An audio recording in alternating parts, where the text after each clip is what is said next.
সভাপতির কথা নয়, দুনিয়ার কোন মেম্বার অফ দা পার্লামেন্টের ব্যক্তির কথা নয়। কথাটা কামিউনাল কওল ফায়াত্তাবিউনা, যারা অনুসরণ করবে কোরআনুল কারীম, আহসানা উত্তম কথাগুলো মেনে নেবে। আল্লাহ রাব্বুল আলামিন বললেন তাদের এক নাম্বার পুরস্কার হলো যারা কোরআনকে অনুসরণ করবে, কোরআনুল কারীমের কথাগুলোকে মেনে নেবে। ফায়াত্তাবিউনা আহসানা উলাইকাল্লাযিনা হাদাহুমুল্লাহ। আল্লাহ বলেন প্রথম স্টেপে আমি, প্রথম লেভেলে আমি তাকে প্রথম পুরস্কার আমি আল্লাহ রাব্বুল আলামিন তাকে আমি হেদায়েত দান করব। সুবহানাল্লাহ। প্রথমে কি পাবেন? হেদায়েত। হুজুর, টাকা থাকলে হজ করা যায়, শক্তি থাকলে, শরীর ভালো থাকলে রমজানে রোজা রাখা যায়, কি বলেন, দান করা যায়, কিন্তু টাকা থাকলে হেদায়েত পাওয়া, বলেন হেদায়েত কি টাকা দিয়ে কিনা যায় নাকি? বলেন হেদায়েত কার পক্ষ থেকে আসবে? কার পক্ষ থেকে আসবে? আল্লাহর পক্ষ থেকে আসবে। হেদায়েত কার পক্ষ থেকে আসবে? বলেন আল্লাহর পক্ষ থেকে আসবে। তো হেদায়েত কখন আসবে? যখন আপনি কোরআন শুনবেন, উত্তম কথাগুলো মেনে নেবেন, ফায়াত্তাবিউনা অনুসরণ করুন, আহসানা উত্তম কথাগুলো মেনে নেবেন। আল্লাহ বলছেন হাদাহুমুল্লাহ, আমি আল্লাহ তাকে হেদায়েত দান করব। সুবহানাল্লাহ। হেদায়েত প্রাপ্ত ব্যক্তিকে আল্লাহ রাব্বুল আলামিন, এদেরকে আল্লাহ তাআলা বলছেন কি, হুম উলুল আলবাব, এরা হলো প্রকৃতিতে বুদ্ধিমান। সুবহানাল্লাহ। হুজুর বুদ্ধিমান কারা? হেদায়েত প্রাপ্ত। হ্যাঁ, আমার টাকা আছে, বিজনেস আছে, কোটি কোটি টাকার মালিক। আজকে দেখেন কোটি কোটি টাকার বাড়ি পড়ে আছে, কিন্তু বাড়ির কি নাই? কথা বলো না। নেতা কর্মী চলে গেছে, 300 সিটের নেতা কর্মী একটাও নাই। গর্ত খুঁজার টাইম, মানে গর্ত বাইরে কোন জায়গায় ঢুকবে, বর্ডার পর্যন্ত ক্রস করতে পারে না। এই যে কিছুদিন আগে দরবেশ বাবা, কি বাবা আছে না, দাড়ি কাইটি একবার অবস্থা খারাপ করে দিছে।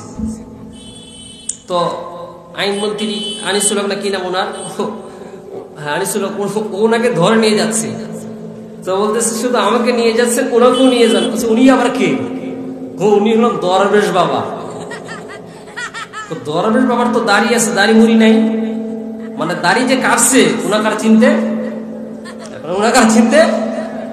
তো বলছে বন্ধুরে, বাস দিলি জায়গা মতো দিলি, মানে বাস দিছে কোন জায়গায় দিছে, মানে জায়গা মতো দিছে, এতদিন বাস দেয় নাই। আজকে আমি একাই যাবো এখানে, তুই বের থাকবি কেন? একসাথে থাকবো, দুজনে গল্প করবো আর বাদাম খাবো। এই হচ্ছে অবস্থা। দেশ এখনো ঠিক চক্রান্ত চলতেছে, দেশের বাইরে থেকে ওরা কাজ করতেছে।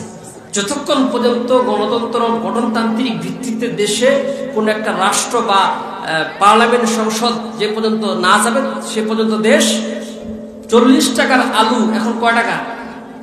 আরে কথা কয় না, কয় টাকা? 70 থেকে 80 টাকা যায় কি যায় না? তো কোথায় আসেনি? কাকে বুঝাবেন কি?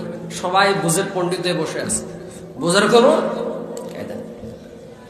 আল্লাহ বলছেন তারা বুদ্ধিমান। তারা কি মান? বুদ্ধিমান। যাদেরকে আল্লাহ তাআলা, যারা হেদায়েত প্রাপ্ত, তারাই হলো বুদ্ধিমান। আমরা যাদেরকে বুদ্ধিমান মনে করতাম, কোটি কোটি টাকার মালিক, তাদের বাড়ি পড়ে আছে, একটা মার্সিডিজ গাড়ির দাম কয়েক হাজার কোটি টাকা, কিন্তু ওই গাড়ির কি নাই? ওই গাড়ির কি নাই? মালিক। দেখছেন, অবৈধ জিনিস টিকে না, চলে যায়। এই জন্য টাকা, সম্পদ, জায়গা যা কিছু করেন না কেন, এই ক্ষেত্রগুলো, এই সবকিছু অকেজ। আজকে বাড়ির ছেলে, ও বলছে, বাপ বলছে আমার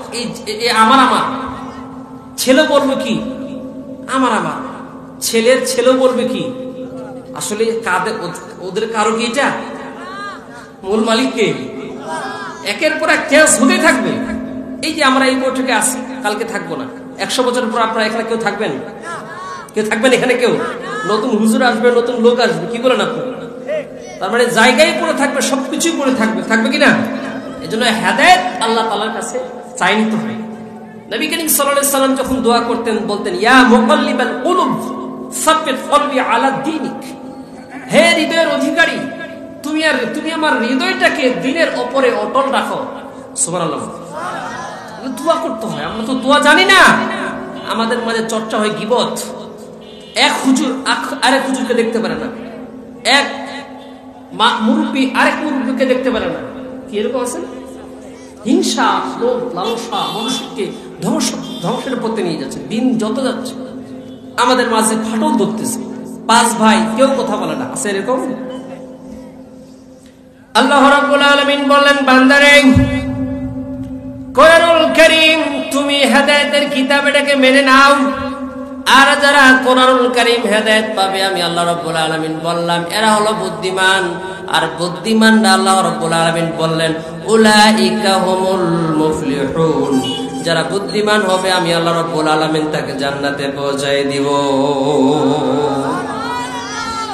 উলাইকা হুমুল মুফলিহুন, তারা সফল কাম, আর সফল কাম ব্যক্তিরাই জান্নাতে প্রবেশ করবে। কোটি টাকার মালিক, ধন সম্পদ যা কিছু বলেন না কেন, চেহারা সুরত দিয়ে কি করবেন? এগুলা দিয়ে কি জান্নাতে ঢুকতে পারবেন? ইয়া আইয়াতুহান নাফসুল মুতমাইন্নাহ ইরজিই ইলা রাব্বিকি রাদিয়াতাম মারদিয়াহ ফাদখুলি ফি ইবাদি ওয়াদখুলি জান্নাতি। হে প্রশান্ত আত্মা, আত্মাকে ডাক দিবে। আত্মা, যে আত্মা নামাজ পড়েছে, যে আত্মা ইসলাম মেনেছে, যে আত্মা কোরআন মেনেছে, যে আত্মা ইসলামের উপর চলেছে, সে আত্মাকেই ডাকবে।